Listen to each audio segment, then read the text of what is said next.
wanted to come up with the next question, which I forgot just now. That's okay.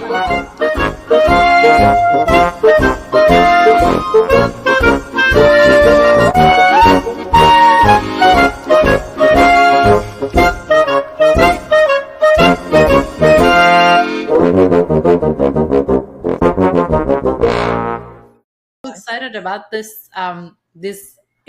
conversation. You know what I called you guys? I just came up with a name for you: the dynamite couple.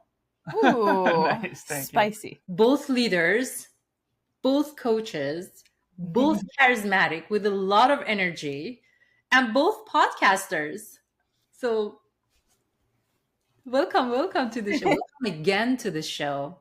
And you have your own you guys have your own podcasts, but you have a shared podcast as a couple, the conscious couple. So I'm going to ask you the questions, but please feel free to share your personal experience. If not, you can just share your opinion and your wisdom. That would be fantastic. What is the process of co-creating a conscious relationship? Great Ladies question. first, love. So the process of co-creating a conscious relationship is, we were speaking about this on another podcast recently, and we talked about what is consciousness at the deepest level. And I think it's important to start there, because the process of co-creating a conscious relationship is, it takes two individuals to be conscious within themselves, meaning they're reflecting on their experiences, they're logging the data of what happens between them as a couple, and they're really taking that data and putting it into the future experiences that they have. And it's kind of like the yin and the yang. They're doing that individually, and then they come together and turn to one another and do that collectively. And so the process is not at a unconscious level, it's extremely conscious, and you're not sleepwalking through your relationship, for lack of better words. Yeah, the best synopsis is you take yourself off autopilot and you become extremely, extremely hyper conscious, which, if you look that up in the dictionary, means acutely aware of what you say, think, do, feel, and believe, and what she or he says, thinks, does, feels, and believes, in my case, she. And this symbol behind us, for anyone on YouTube, the masculine is the gray, the feminine is the pink, and then together it creates this diamond of the we. Yeah. And the whole is greater than the sum of its parts. And that's been the case since I met her. I'm going to end up talking with my hands, though, so we're not going to be able to hold hands as much as I thought. we still will, but you got to talk with your hands. Otherwise, it doesn't have the oomph. But the we is this idea that you have two me's, him and her, him and him, her and her, and you now have a couple that is acutely aware of what they are capable of building together. So we have something called Relationship Talks Coaching, and we've been coaching couples for almost 5 years now, which is wild. That's amazing. And we've been doing events, virtual events, free virtual events every month for 48 months in a row. 4 years. We just passed 4 years on last Thursday. Yep. And what we've realized is that a lot of people are on autopilot, and they don't have conversations about finances, and they don't have conversations about core values, and they don't have conversations about commitment and what that means and what it looks like. So they're basically just winging it. And when you're winging it, of course you're going to drive off a cliff. Yeah. So, and then you destroy your relationship unintentionally just because you weren't checking in along the way. Yeah. To that end, one of the things that I wanted to add in that is exactly the check-ins, because in real life, you want things to go well in your relationship, right? There's a deep desire and a craving to be with that person that gets you, that understands you, that loves you at the deepest, quirkiest, weird levels that we each have in our personalities. And on a week to week, on the day to day, on the month to month, how connected are you really when it comes to actually talking explicitly about your relationship? What we found is that not a lot of relationships actually do what we call a check-in, which is every single week we ask very specific questions to get the pulse, for lack of better words, on the relationship, and actively create a co-safe space so that you can talk about the relationship if and when there are things bothering you. Because Sheida, honestly, co-creating a conscious relationship, it's not just what's great. It's about talking about what sucks, talking about what's hard, talking about what's uncomfortable, and all the little nuances that get underneath the skin. And we found that couples that are not doing that do not just arrive to that dream relationship that they had hoped for when they were little kids. Yeah. They end up growing apart instead of together. And so it's a beautiful process. It's a meaningful process. It's not easy. It certainly requires a lot of what we call the triad of transformation, which has 3 elements: courage, vulnerability, and humility. And not a lot of us are actively and proactively working on those skill sets within the compounds of the relationship. So every single week, Alan and I will check in on the pulse of our relationship, and we encourage all of our clients to do the same. And those, it's so obvious, those that actually go through that process of conscious relationship building, they do not just find themselves at an impasse. They actually have the skill sets and the tools and the systems, most importantly, to make sure that they prevent growing apart. And it's wild to see. So great question. And thank you. Yeah, that is. Of course, thank you for explaining. Would you be able to share some of those questions that you guys ask each other, if you would? Absolutely. To keep each other on track, to check the integrity of your relationship and make sure that you're on the right path. So we actually have a conscious couples check-in worksheet. It is 2 intense. For both of you? Yeah. No, so I feel like we got to get a little background. Yeah. So in the beginning, we used to check in every Sunday for upwards of 6 hours. It used to be really intense, Sheida. Who came up with that? Who came up with the idea? We just wanted to get to know each other. Yeah. We were falling in love, and we just wanted to get to know each other at the deepest levels. Because her and I, in past relationships, I'll share this as well, we have something called the 25 conscious love languages. You know the 5 love languages? Yes. We created, obviously, we had to complexify it. So Gary Chapman. That's my next question, by the way. Okay, nice. Awesome. So one of the 25 is deep conversations. And just like this. Yeah. And Emilia and I, in our past relationships, we were dating people that were not conscious or hyper-conscious or into metacognition. They're not thinking about their thinking. They're not having conversations like this. Yeah. There was very few deep conversations in my past relationship, and it sounds like very few in yours. Same. Whoa. I'm kidding. But when we first met each other, we were just like, oh my goodness. Let's talk about life. Someone who contemplates as much as I do, who wants to understand themselves, others in the world as much as I do. So we every weekend would spend up. I mean, sometimes it was an hour, sometimes it was up like an entire day, actually. Yeah. But now we have a worksheet. It's 7 pages. We have to simplify it. We have simplified it. Okay. Very short. As a matter of fact, we have one question now that we encourage conscious couples to do every single week. And what we call this the permission question, the catch-all question, if you will, because what we find is obviously not a lot of people want to spend 6 hours. We call it investing, right? Because it's always, you're going to plant those seeds that you glean from the conversation that you have, hopefully, right? Again, if they have courage, vulnerability, and humility into the future of your relationship. So it's just like a garden, right? And you don't want bugs in your garden eating your crop or your flowers or whatever that is. That's that quote unquote love garden. And so we've really simplified it down to one question. And do you want to share? So the permission question. The permission question. This, and you'll know why it's called that in a second. It's what about me, my character, or our relationship has been bothering you lately that you wish didn't, but it still sort of does. Oh my God. Now, if you haven't checked in a while, for the men out there, if you haven't checked in a while, and if you're in a heterosexual relationship and you haven't checked in a while, say, can you please give me only 3? Because she's going to have a list.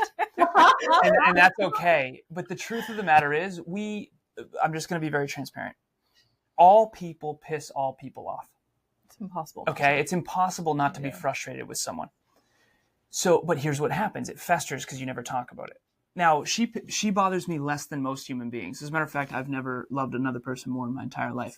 And the amount of frustration from you compared to other people, it's not even close. Wild. But I live with her. And so that permission question gives her the opportunity and me the opportunity to actually talk about the shit that annoys us. And you know what's beneficial about that? Now you can create a solution. it's been unbelievable how quick we can go from, hey, this kind of is annoying. Can we work on that? And then she says, either no, that's who I am and I don't want to change that. Or, yeah, actually, I didn't even realize I was doing that. Thank you for letting me know. Let's improve it. What's a good example of this? I was going to say the bath mat was something that at the very beginning of our relationship. So, Sheida, those little things. It's like a lot of couples will say like, oh, it's like the dishes in the sink, or you leave the toilet seat down, or you leave the toilet seat up, or you something with the toilet paper. She's not talking about me. No. It's just those general. It's those little things that just like nick and like start to etch away at the infrastructure of your relationship. And I remember very early in our relationship, I had an issue with the bath mat, which was, I think it was you would put it up every single time. No, I wouldn't put it up. That's what it was. I just left that shit right on the floor, which is a slip hazard. Apparently. It's a slip hazard for me. And I didn't realize consciously, because I hadn't, lived with not with a man long story short. I hadn't known that was something that's what we call in the conscious couples worksheet that we were talking about earlier, a lifestyle preference. And those little lifestyle preferences are, you don't realize, but they're important to you, and you don't know how important until you really start living with someone, or you have a relationship that becomes the mirror of what you do unconsciously every single day. So every single day, because I was concerned about tripping over my bath mat because I used to be super clumsy, I would put it up after the shower. And then I started hanging out with Alan, and he did it. And that would start to bother me, like at an unconscious level. And I didn't realize like how much that was frustrating me. And that question really did help to kind of unearth it and kind of pull that which was just swept underneath the rug out. And now, it's so beautiful because we can actually talk about it and giggle about it. And we have a saying, another client of ours, we had a lifestyle preference that had to do with a cereal bowl. She had, long story short, she had gotten a bowl out for herself in the morning to do some cereal prior to her and her partner jetting off for a vacation. And the partner, who had just packed in like 2 minutes, he went and grabbed the bowl before she was able to put cereal in it. And he started making himself cereal. And she's like, what the heck? And they got into this big argument on their way to their trip. And then they had relationship talks, coaching call with us. And we asked, what happened there? And now we have an ongoing joke that is it's never about the bowl. It's never about the bowl. And that's more often than not with relationship. It's never about what we think it is. Never. It's always something deeper. It's beneath the iceberg, always. So the bath mat could have bothered her for we're now coming up on 6 years in October. It could have bothered her for 6 years without her ever mentioning it, unless I had the courage to ask the permission question. Right. And I'm not going to do the male-female thing too much, but I do need to on this. Men tend to be more on the surface. Like the guy was inconsiderate, just using her bowl, eating cereal like a 4-year-old, and not prepared for travel. Whereas the woman prepared everything. That statistically tends to be the case. And so for the guys out there watching or listening, you have to ask this question to get the cheat codes. If I don't understand her at the deepest level, I can't be a great partner.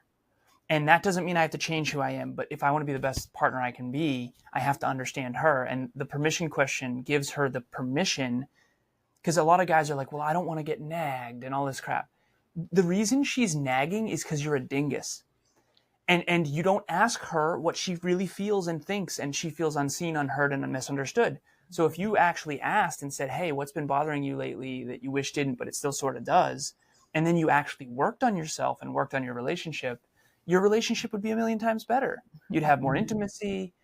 And there's that whole happy wife, happy life thing. And I don't believe in that at all. But what I will say is there's a reason couples are unhappy. Yeah. And it's because you're not connecting on the deeper levels. And you think, because in that situation, Sheida, the man could have been like, it's just a bowl.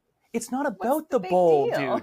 It's about the fact that you're inconsiderate all the time. Yeah. See, the bowl is a representation of your lack of consideration for her. Yeah. And that will destroy your relationship. It just will. Either the girl is going to settle and deal with someone who isn't actually thoughtful until eventually she decides to divorce you, or you're going to talk about it and actually work on it. And I think that's the thing that I think most people forget is you want to be healthy, wealthy, and in love. You have to work on it every day. Yeah.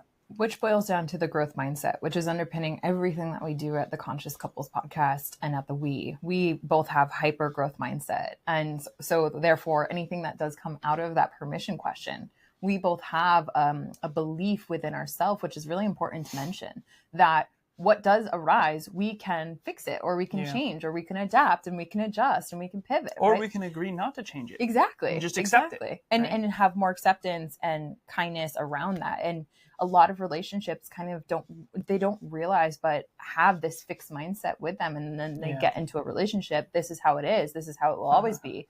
And so then they do not invest in these permission questions or these deep conversations with courage, vulnerability, and humility. And they certainly don't believe in themselves to change or to fix it, right? And this is really starting to get at the skill zone, Sheida, of how few people actually feel skilled in relationship. You know, when we talk about some of the biggest issues that relationships struggle with, communication tends to come up again and again and again. Like, why is that? We don't feel as though we are effective communicators, right? Even right now, I don't even feel we don't know how to communicate. Nobody taught us. Exactly. And to that point, like, relationships are some of the most vulnerable relationships we'll ever have. And communicating vulnerably, I know that for me was so hard. It still is. And so can you have the skill sets? It's all about, can you have the willingness and the courage and the humility and the vulnerability to communicate those skill sets that are necessary to address what inherently comes up in relationships? Let's break it down, Emilia. I love what you just said, and I really appreciate the fact that you said, when you come up with the problem, let's figure out and find a solution and fix it. So not everybody obviously know how to communicate, and it's a skill. You need to learn how to effectively communicate and be vulnerable without being punished for being vulnerable. So let's talk about the place and the role of ego in the relationships when one party starts being vulnerable and the other party does not take it, and they just take it to heart and their ego becomes bruised, and you know what happens next. We're both giggling. You know what happens next. What is the role of emotional intelligence and maturity in a conscious relationship when somebody needs to be vulnerable to get the things that bother them out of their system without being retaliated against? It's a great question. Do you want me to take a stab at that first? Please. So, computer engineer, master's in business, super nerd, straight A's in high school, blah, blah, blah. Not saying that to brag, saying that because relationships never made any sense to me. I'm a math brain. Everything's logic and rationality. I don't get it. What the hell is the problem? Right. And so the inner world didn't make any sense to me. Science, technology, engineering, mathematics, business, and finance all clicked. Perfect. Mm-hmm. And so I want to speak from a place of my past ignorance. Emotional maturity was not a focus at all for me. I was brilliant. Straight A's, all. Didn't know the emotional maturity thing. Didn't understand. Didn't have a therapist. Didn't understand vulnerability. I didn't learn what vulnerability meant till I was 29 years old. Now, I obviously was vulnerable without knowing it, but I wasn't consciously working on it. Yes. No guy in America, and again, anywhere probably, but I'm just an American male, is like, wakes up in the morning and goes, I think I'm going to work on vulnerability today. Sure. And if they did, they would be so much more fulfilled and their relationships would be magnificent, but it's just not a thing, right? Because we always have to prove ourselves. And so the number one form of shame statistically for women is body image. The number one form of shame statistically for men is success, finance. So broke men are in massive shame and unattractive, quote unquote, women are in massive shame typically. And it's not hard to figure out why that is, right? A man without money is a loser. A woman who's not attractive is a loser, quote unquote. That's just the culture. And I'm not agreeing with it. But what I will say is that for men in particular, this whole emotions and crying and feeling your emotions and dealing with your past trauma and having a therapist, which I do, there's a thing there. There's a male ego thing there of, wait a minute, you have a therapist? What are you, fucking soft? There's a little thing there. And I'll never forget, we were on a relationship talks coaching session, and I was talking about this client who was about to get a therapist, and he needs one. I mean, holy crap, does he need one? We all do, but he really does. And I got to him in a way Emilia couldn't. This was Chris, first names only. And all I did was just help him feel seen. I said, you think I need a therapist? And I went into it, and it's like this male ego thing. And he's like, I know, right? If I told my buddies that, I'd get ripped a new one. And he felt so seen, he went and got a therapist. So what women might not know is that when you're a little boy and you even remotely go anywhere near an emotion, all your friends immediately make fun of you. Immediately. It is way worse than you think. And that's from a young age. So you just learn, I'm not allowed to show any fucking weakness. Otherwise, I'm going to get made fun of by everyone and bullied. And in school, the bullying, the jock who's tall and strong, who's actually deeply insecure, who makes tear other people down in order to feel big. So what I really hope comes through here is that emotional intelligence is absolutely everything, and it needs to be worked on consciously. And for men, it's just, I mean, one perfect example of this, and then I'll get off my soapbox here. Journals. Mm-hmm. I didn't have a journal till I was 26. Yes. What the hell is that? I was journaling this morning with Emilia. One of the hardest parts about this is our relationship is so much better behind the scenes than it is right now on this podcast. Like, isn't that so weird? So much better. The front-facing version of our relationship is literally like, it's so, we can't be our full selves. We're going to try our best. We're going to try our best. But our relationship is so much better than this behind the scenes. It's not even ridiculous. It's ridiculous. What are you talking about? You guys are so much fun. Oh, thank you. I appreciate you. It's like a very dialed down version of who we are, unintentionally. But anyways, so like real dynamites. Thank you. I think we're both afraid to be too much. The journaling didn't happen for me until 26 years old. Journaling, women are encouraged to have a diary growing up where they self-reflect. Well, statistically speaking, men are not doing a whole lot of self-reflection. And that's the male ego thing you mentioned. The psychological immune system doesn't want to look at self because if I'm incompetent, am I not lovable? If I'm incompetent, am I not successful? If I'm incompetent, am I going to be made fun of by my friends? And the answer is yes, if you have terrible friends, which I did. So at the end of the day, that's what it comes down to is women walk on eggshells around their male counterparts. There's actually apparently a term for it. It's called himpathy. Instead of empathy, it's himpathy. Where you're basically walking on eggshells around your male counterpart's ego because they're so goddamn delicate. They can't self-reflect and go, wow, I kind of suck. Mm-hmm. And the truth of the matter is the only way you stop sucking is if you first admit that you're kind of sucking. Which is? Humility. Humility, courage. Humility to admit, wow, I kind of suck. Courage to say it out loud. Yeah. And then vulnerability to sit in the feelings of how much you're sucking. Mm-hmm. And the male, or the person, I'm speaking as a male, who thinks they suck and works on it is always going to be better off than the guy who thinks he's awesome by default. And that's the Gaston from Beauty and the Beast. Yes. Men think they're supposed to be Gaston from Beauty and the Beast. Because when I was in high school, prepubescent, you think I look young now, the guys who got all the girls were the jocks who were really strong and all that. What we don't realize is that's a phase that women grow out of very quickly. That's very for girls, quickly. Not for women, right? Yeah. So. Beautifully said, my Thank love. you, pretty girl. And thank you for representing the dudes. Yeah. And really speaking to their hearts. The dudes, man. Out, kind of outside of their, like, dodging that ego. Well,